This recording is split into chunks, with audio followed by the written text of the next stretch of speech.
what should I do? Let's say I have private property. I have a hard time getting into a certain spot to hunt it because, hey, deer know when I'm coming. They figured it out.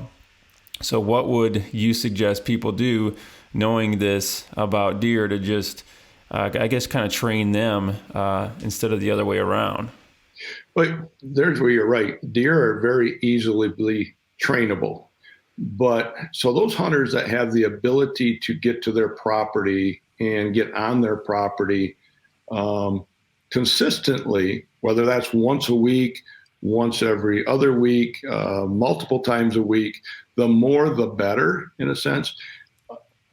Understand sanctuaries, there's a good reason for sanctuaries where they can get in and have safety, but at the same time, your entire property should be able to become a sanctuary if you can teach the deer that your four-wheeler or you walking is not a threat.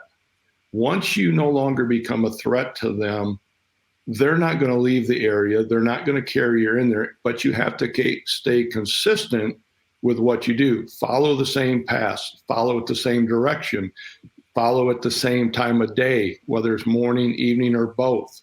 Whatever you do in there, it has to become very consistent and the same all the time. And when that becomes consistent over time, the deer look and go, oh, yeah, I know what they're doing. I know where they're going. I know what that sound is. We go around our perimeter at least twice a day with the four-wheeler and the shepherd.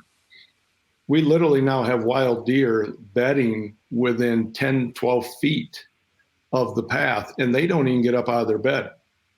The dog even looks at them, but they know the dog's not going to leave the path. It's been trained to follow this path.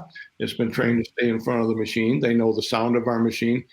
We are no threat to them whatsoever. So when I go out to go hunting, I take the same machine. I make the same noise.